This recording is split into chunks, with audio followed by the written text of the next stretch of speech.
जी, अस्सलाम वालेकुम स्टूडेंट्स। उम्मीद है कि आप लोग सब खैरियत से होंगे। आज हमारा टॉपिक जो है वो फिज़िकल केमिस्ट्री में इंट्रोडक्शन टू फ्यूल सेल और टाइप्स ऑफ फ्यूल सेल्स।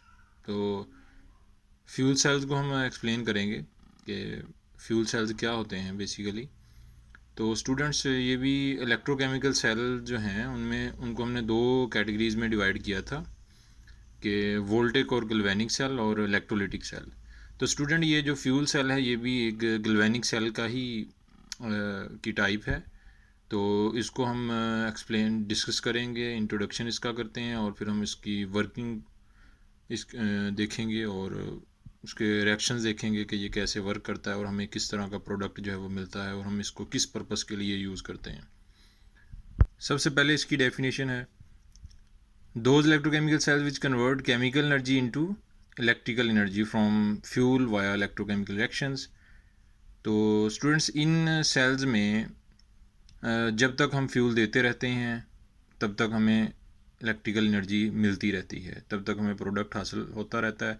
तो हमें कॉन्टीन्यूसली फ्यूल की सप्लाई देना पड़ती है और फ्यूल हमारे पास मोस्टली इसमें इनमें जो कॉमन होता है ऑक्सीजन जो है वो हमें फ्यूल सेल जो है वो उसकी तमाम टाइप्स जो हैं उनमें ऑक्सीजन जो है वो हमें देना ही पड़ती है। ठीक है। और बाकी उसके अलावा जो है वो हम हाइड्रोजन ले रहे हैं, उसमें कोई भी मीथेन ले लेते हैं। ठीक है। डिफरेंट गैसेज जो हैं उनको लेते हैं एज अ फ्यूल। तो अगर इसकी टाइप्स को देखा जाए तो हाइड्रोजन ऑक्सीजन फ्यूल सेल है, पॉलीमर इलेक्ट्रोलाइट मेम्ब्रेन सेल है, फॉस्फोरिक एसिड फ्यूल सेल है, सॉलिड एसिड फ्यूल सेल है। तो स्टूडेंट, ये हमारे पास डिफरेंट इसकी टाइप्स हैं। तो वो डिपेंड करता है कि हम फ्यूल कौन सा दे रहे हैं। ठीक है। या हम इलेक्ट्रोलाइट क्या यूज़ कर रहे हैं इस सेल के अंदर। तो इसलिए लेकिन इन तमाम सेल्स की का जो प्रिंसिपल है, जो वर्किंग है, वो एक ही जैसी है। ठीक है। तो इसमें हम डिस्कस कर लेंगे सबसे पहले हाइड्रोजन ऑक्सीजन फ्यूल सेल को, डिटेल से उसकी वर्किंग देख लेंगे, उसका प्रिंसिपल देख लेंगे। ठीक है। तो उसकी इंपॉर्टेंस वगैरह को हम देख लेंगे। तो ये सारी चीज़ें इन तमाम सेल्स में जो है वो कॉमन आ जाती हैं, प्रिंसिपल इनका। तो सबसे पहले हम हाइड्रोजन ऑक्सीजन फ्यूल सेल को एक्सप्लेन करते हैं। तो स्टूडेंट्स, इसकी ये डायग्राम है और अब यहाँ पर हमारे पास सबसे पहले हमने क्या किया है कि ये जो हमारा कंटेनर है इसमें दो इलेक्ट्रोड्स हैं। ये जो ग्रीन लाइंस डॉटेड आपको नज़र आ रही हैं ये पोरस इलेक्ट्रोड्स हैं। किसके बने हुए हैं? ये बने हुए हैं कार्बन के। तो स्टूडेंट्स, इसके अंदर इम्प्रेगनेटेड हैं ये विद प्लेटिनम। तो इसी तरह राइट इलेक्ट्रोड भी हमारा कार्बन का बना हुआ है। ठीक है। वो भी इम्प्रेगनेटेड है विद प्लेटिनम। तो पोरस हैं। ठीक है। इनमें पोर्स हैं, ये हॉलो ट्यूब्स हैं। ठीक है। रॉड्स हैं हॉलो। तो स्टूडेंट, इसमें हमने करना क्या है कि इनके दरमियान में हमारे पास इलेक्ट्रोलाइट हमने ले लिया, पोटाशियम हाइड्रोक्साइड।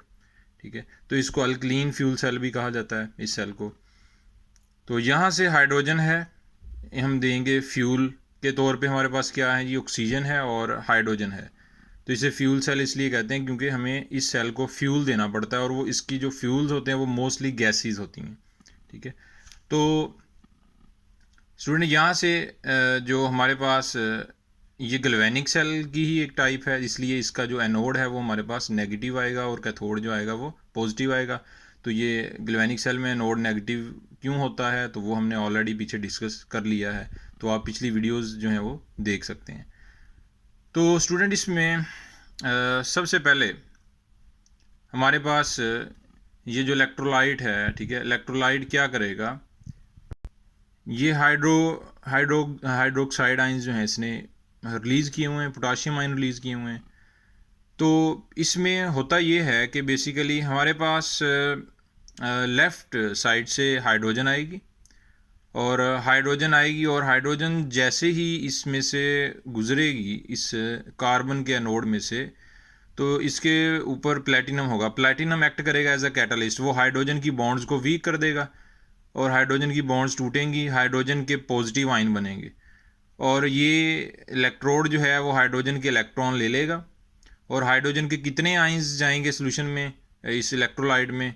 4। अगर हमारे पास 2 मोल्स हैं, ठीक है, अगर हमारे पास 2 H2 आती हैं, 2 मोल्स आते हैं H2 के, तो कितनी हाइड्रोजन आयंस जो हैं वो सोल्यूशन में रिलीज इसमें इलेक्ट्रोलाइट में आ जाएंगे? उसके 4 आ जाएंगे। तो कितने इलेक्ट्रॉन ये इलेक्ट्रोड ट्रांसफ़र कर देगा आगे? 4 इलेक्ट्रॉन किस तरफ जा रहे हैं? कैथोड की तरफ। तो इधर से हमारे पास क्या आ रही है? इधर से आ रही है ऑक्सीजन। तो स्टूडेंट ऑक्सीजन जो है वो, एक ऑक्सीजन 2 इलेक्ट्रॉन लेती है, तो 2 ऑक्सीजन कितने लेंगी? 4 इलेक्ट्रॉन। तो इस ऑक्सीजन ने क्या किया? इसने लिए 4 इलेक्ट्रॉन, ठीक है। तो यहाँ पर हमारे पास ऑक्सीजन जो है ये जैसे ही 4 इलेक्ट्रॉन लेगी तो इसके ऊपर ये हमारे पास आ जाएगा 2O-2। तो स्टूडेंट्स ये ऑक्सीजन जो है ये रिएक्ट कर जाएगी, ठीक है, हाइड्रोक्साल आयन के साथ, इसमें वाटर के मालिक्यूल के साथ। ये hydrogen, 4 hydrogen ions 4 hydroxyl ion के साथ मिलके वाटर बना देंगे। तो 2 ऑक्सीजन जो हैं वो नेगेटिव आइंस जो हैं वो 2 वाटर मालिक्यूल के साथ रिएक्ट करेंगे और फिर वापस हाइड्रोक्सल आयन बना देंगे। तो ये इसकी वर्किंग जो है उसको हम देखेंगे डिटेल के साथ। ये तो इसका हमने थोड़ा सा व्यू लिया कि ये कैसे वर्किंग करता है ये सेल। तो अब हम इसके प्रोडक्ट को भी देखेंगे कि ये प्रोडक्ट क्या दे रहा है, ठीक है, और ये इतना रिलायबल क्यों है और इसकी इम्पोर्टेंस इतनी क्यों है, और इसके डिटेल्ड रिएक्शंस जो हैं वो क्या हैं। रिएक्शंस एट ए नोड पे स्टूडेंट देखें कि 2 हाइड्रोजन के मोल आए, ठीक है, और उन्होंने एनोड को कितने इलेक्ट्रॉन दिए? 4। कितने हाइड्रोजन आयन बने? 4 हाइड्रोजन आयन बने। तो स्टूडेंट ये जो 4 हाइड्रोजन आयंस हैं ये 4 हाइड्रोक्सल आयंस के साथ रिएक्ट करके क्या बना लेंगे? Water molecule. तो 4 हाइड्रोजन आयंस ने 4 हाइड्रोक्सल आयन के साथ मिलकर क्या बना लिए? 4 वाटर मॉलिक्यूल बना लिए। तो यहाँ पर 4 वाटर मॉलिक्यूल जो हैं वो एनोड के, अभी सिर्फ एनोड का रिएक्शन हम देख रहे हैं। तो इलेक्ट्रोलाइट के 4 हाइड्रोक्सल आयन के साथ 4 हाइड्रोजन आयंस ने मिलकर 4 वाटर के मॉलिक्यूल बना लिए। फिर कैथोड पे क्या रिएक्शन होंगे कि 1 मोल ऑक्सीजन का आया और उसने वो 4 इलेक्ट्रॉन, वो जो सर्किट में से जो हाइड्रोजन आयंस के 4 इलेक्ट्रॉन सर्किट में से गए कैथोड की तरफ, वो 4 इलेक्ट्रॉन कौन लेगा? ऑक्सीजन लेगा, ठीक है। कौन लेगा? ऑक्सीजन। ऑक्सीजन का 1 मोल लेगा। तो जैसे ही ऑक्सीजन वो लेगा तो प्लेटिनम जो है वो कैथोड पे वो इसकी बॉन्ड्स को ब्रेक करेगा। एक ऑक्सीजन 2 इलेक्ट्रॉन गेन करेगी, तो 2 ऑक्सीजन कितने इलेक्ट्रॉन गेन कर लेंगी? 4। फ्रेंड्स ये ऑक्सीजन कैथोड से 4 इलेक्ट्रॉन लेकर जब नेगेटिव आयन में जाएगी तो ये कितने वाटर मॉलिक्यूल के साथ रिएक्ट करेगी? 2 वाटर मॉलिक्यूल के साथ। ये ऑक्सीजन 2 वाटर मॉलिक्यूल्स के साथ जाके रिएक्ट करेगी और क्या बना देगी? 4 हाइड्रोक्सल आयन। तो स्टूडेंट्स यहाँ पर हमारे पास इसका मतलब ये हुआ कि अगर हाइड्रोजन वाटर में इलेक्ट्रोलाइट के हाइड्रोक्सल आयन को लेकर वाटर बना रही है, तो 4 मॉलिक्यूल वाटर के बना रही है, तो कैथोड में ऑक्सीजन उन 4 वाटर मॉलिक्यूल को में से 2 को लेकर उनको कितने हाइड्रोक्सल आयन में कन्वर्ट कर रही है? दोबारा 4 हाइड्रोक्सल आयन। तो क्या इलेक्ट्रोलाइट के हाइड्रोक्सल आयन कम होंगे? नहीं होंगे। क्यों? क्योंकि हाइड्रोक्सल आयन जो हैं वो उतने ही कैथोड पर ऑक्सीजन दोबारा रिलीज़ करती जा रही है।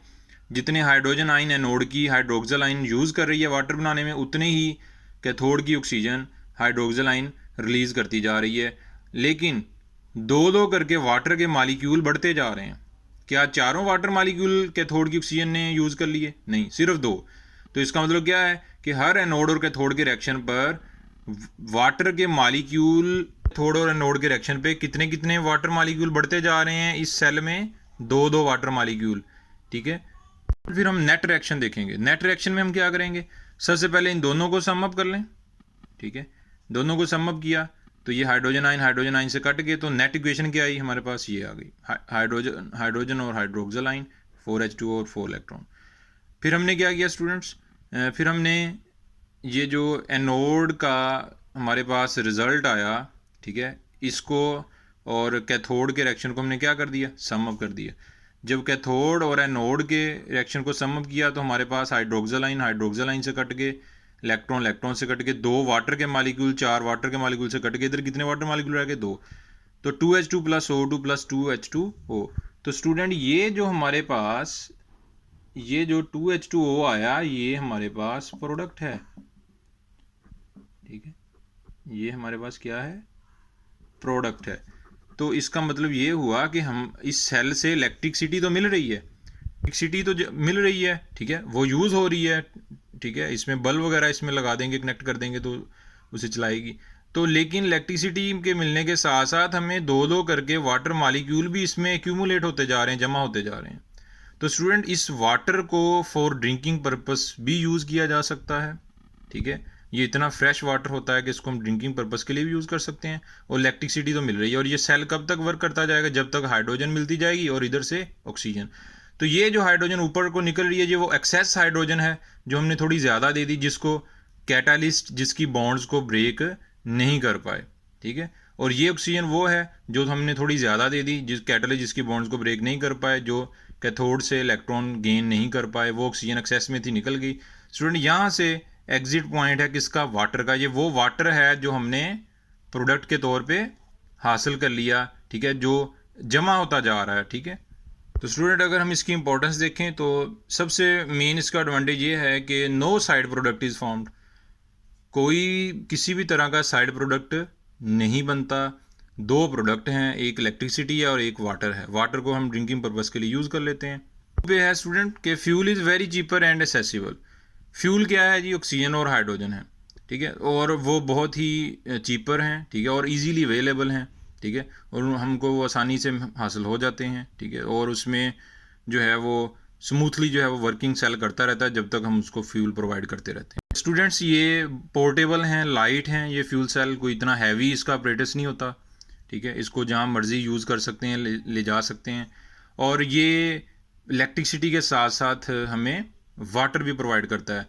तो स्टूडेंट बजाय ये कि हम H2O और ऑक्सीजन का रिएक्शन करवाएं, हम वाटर गेन करें, ठीक है, प्रोडक्ट बनाएं, तो ये सेल क्या करता है? ये H2O और ऑक्सीजन से वाटर तो दे रहा है, लेकिन उसके साथ साथ हमें इलेक्ट्रिसिटी भी दे रहा है। ये सेल जो है ये कौन सी एनर्जी को इलेक्ट्रिकल एनर्जी में कर रहे हैं? ये केमिकल एनर्जी को इलेक्ट्रिकल एनर्जी में कन्वर्ट कर रहे हैं। 75% ऑफ फ्यूल बॉन्ड एनर्जी। तो स्टूडेंट्स ये जो फ्यूल है हमारे पास, ठीक है, जो फ्यूल फ्यूल हमारे पास क्या है? ऑक्सीजन है, हाइड्रोजन है, तो उनके दरमियान क्या है? बॉन्ड्स हैं। तो ये उनकी बॉन्ड्स में जो स्टोर्ड पोटेंशियल एनर्जी है, ठीक है, उसको केमिकल एनर्जी में करते हैं। वो केमिकल एनर्जी किस में डायरेक्ट कन्वर्ट होती है? इलेक्ट्रिकल एनर्जी में। तो उस इलेक्ट्रिकल एनर्जी जो है उसको हम इलेक्ट्रिसिटी के तौर पे यूज़ कर लेते हैं। तो इसका मतलब ये हुआ कि जो हमारे फ्यूल्स की बॉन्ड्स हैं उनको 75% उनकी एनर्जी को ये इलेक्ट्रिकल एनर्जी में कन्वर्ट करती है, ठीक है। बाकी जो है वो जो हमारे पास उसकी एनर्जी जो है वो थोड़ी बहुत जो है वो हीट एनर्जी में भी कन्वर्ट हो जाती है, क्योंकि रिएक्शंस जो होते हैं ना स्टूडेंट, ये एक्सोथर्मिक है। हाइड्रोजन ऑक्सीजन का जो रिएक्शन है वो क्या है? एक्सोथर्मिक है। तो जो एस्ट्रोनॉट्स होते हैं ना वो स्पेस क्राफ्ट्स में फ्यूल सेल्स को यूज़ करते हैं, और मोस्टली ये वाला जो सेल है ना हाइड्रोजन ऑक्सीजन वाला, ये इसे यूज़ किया जाता है। क्यों? क्योंकि ये पोर्टेबल है, रिलायबल है, और इसमें जो उनको वाटर जो है उसकी डेफिशिएंसी नहीं होती, और इसी सेल से इलेक्ट्रिसिटी तो उनको मिलती है, और जो वाटर हासिल होता है वो उसको वो वेपर्स की फॉर्म में हासिल होता है, और उसको वो कंडेंस करके फॉर ड्रिंकिंग पर्पस के तौर पे उसे वो यूज़ कर सकते हैं। स्टूडेंट्स ये वर्क करता है 70 to 140 डिग्री सेल्सियस टेम्परेचर के दरमियान, ठीक है, क्योंकि ये रिएक्शन हाईली एक्सोथर्मिक होगा, ठीक है, और जिसकी वजह से इस सेल का जो टेम्परेचर है वो 70 से 140 डिग्री के दरमियान रहता है।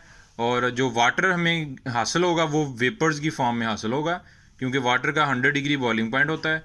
तो वो हमें फिर हम उसको कंडेंस करके जो है वो यूज़ कर लेते हैं, जिसकी वजह से जब उसको हम कंडेंस करके यूज़ करते हैं तो वो वाटर प्योर हो जाता है, ठीक है, उसमें किसी भी तरह के जर्म्स वगैरह जो होते हैं वो किल हो जाते हैं, ठीक है, हाई फॉर्म में, क्योंकि वो हमें 100 डिग्री जो है वो टेम्परेचर पे हमें मिलता है स्टीम की फॉर्म में, तो फिर हम उसको कंडेंस कर लेते हैं। स्टूडेंट्स ये जो सेल है हाइड्रोजन ऑक्सीजन फ्यूल सेल, ये इसकी इंपॉर्टेंस बहुत ज़्यादा है बाकी सेल्स के रेलेवेंट अगर देखें तो। और ये किसी भी थर्मल जो है वो इसमें जो रिएक्शंस हो रहे हैं ना वो किसी भी कोई भी ऐसा सेल, ठीक है, जो एनर्जी को पहले थर्मल एनर्जी को इलेक्ट्रिकल एनर्जी में कन्वर्ट करता है, ठीक है, जैसा कि हमारे पास थर्मल पावर प्लांट है, वो क्या करते हैं जी, वो पहले हीट एनर्जी से वाटर को वेपर्स में कन्वर्ट करते हैं, फिर वो वाटर जो है वो वाटर की जो स्टीम है, ठीक है, वो स्टीम जो है वो टर्बाइंस को रन करती है, फिर उससे इलेक्ट्रिकल एनर्जी मिलती है, यानी कि। लेकिन ये जो हमारे पास फ्यूल सेल है ये किसी भी ऐसे थर्मल पावर प्लांट से बहुत ज़्यादा एफिशिएंट है। क्यों? क्योंकि ये जो केमिकल एनर्जी है उसे डायरेक्ट इलेक्ट्रिकल एनर्जी में कर रहा है, ठीक है। ये पहले इससे कोई स्टीम नहीं बनेगी, फिर वो स्टीम टरबाइंस को रन नहीं करेगी, फिर वो इलेक्ट्रिकल एनर्जी नहीं बने, केमिकल एनर्जी इलेक्ट्रिकल में नहीं जाएगी, तो मतलब इसमें डायरेक्ट होगा। ठीक है, तो ये डायरेक्ट हमारे पास जो है वो केमिकल को इलेक्ट्रिकल में कन्वर्ट कर देता है। और उसके साथ साथ जो है इसका मेन एडवांटेज यही है कि हमें फ्रेश वाटर भी इससे हमें हासिल होता है। तो इसका अगर हम रिव्यू देखें तो हमारे पास ये फ्यूल सेल जो है इसकी टाइप्स हैं और ये इसका इंट्रोडक्शन है जनरल। ठीक है, तो इसके तमाम सेल्स की जो बेसिक प्रिंसिपल वो यही है। फ़र्क क्या होगा कि उनमें इलेक्ट्रोलाइट चेंज हो सकता है या वो हाइड्रोजन की जगह कोई और फ्यूल जो है उसे यूज़ कर सकते हैं। नोड और कैथोड के ऊपर रिएक्शंस हैं कि हम इसको नोड पे जो है वो इसका नोड नेगेटिव है, उसमें हम हाइड्रोजन दे रहे हैं फ्यूल, और इधर से हम दे रहे हैं इसे ऑक्सीजन। और इसके पोरस ग्लास पोरस जो है वो कार्बन के इसके इलेक्ट्रोड्स हैं और उनके ऊपर प्लेटिनम है कोटेड। तो ये फिर हाइड्रोजन जो है वो 2 मोल अगर जा रहे हैं इसके मालिक्यूल, तो वो 4 हाइड्रोजन आइन रिलीज कर रहे हैं। इलेक्ट्रोलाइट अपने 4 हाइड्रोक्सिल आइन से रिएक्ट करवा के वाटर बना रहा है। और इधर से ऑक्सीजन 4 इलेक्ट्रॉन को लेकर जो है वो O2 जो है वो एक ऑक्सीजन 2 इलेक्ट्रॉन गेन करेगी ना, तो 2 ऑक्सीजन 4 कर लेंगी, तो यानी एक मालिक्यूल 4 इलेक्ट्रॉन गेन करेगा। तो ये फिर कितने वाटर के मालिक्यूल से रिएक्ट करेगा? 4 वाटर मालिक्यूल जो पड़े हैं उनमें से सिर्फ 2 के साथ रिएक्ट करके कितने हाइड्रोक्सिल आयन रिलीज कर देगा? 4 हाइड्रोक्सिल आयन रिलीज कर देगा। और वो इसी तरह इलेक्ट्रिसिटी जो है वो फ्लो करेगी। तो सोल्यूशन के अंदर यहाँ पर इलेक्ट्रोलाइट के हाइड्रोक्सिल आयन की तादाद कम नहीं होगी, लेकिन इसके अंदर वाटर के मालिक्यूल की तादाद 2-2 करके बढ़ती जाएगी। ये हमारे पास एनोड और कैथोड के रिएक्शंस थे। ठीक है, एनोड के रिएक्शन को सम किया और कैथोड को किया, फिर एनोड और कैथोड के रिएक्शन को सम अप किया, तो हमें एंड पे प्रोडक्ट मिला 2H2O। यानी कि ये वो वाटर के मालिक्यूल्स हैं जो हमें यहाँ से इसमें इंक्रीज़ होते जा रहे हैं। ये फिर इसकी इम्पोर्टेंस है। ठीक है, तो इसकी इम्पोर्टेंस, इसके एडवांटेजेस जो हैं, ठीक है, उनको आपने अच्छे तरीके से देख लेना है। तो कोई शॉर्ट क्वेश्चन के तौर पे आ सकता है। तो स्टूडेंट जो है इसको अगर आपको ये वीडियो पसंद आए तो लाइक करें, सब्सक्राइब करें, शेयर करें और कमेंट भी करें। तो बाकी जो है वो अपना ख्याल रखें। ठीक है, इंशाल्लाह नेक्स्ट जो है वो लेक्चर में मुलाकात होगी। अल्लाह हाफिज़।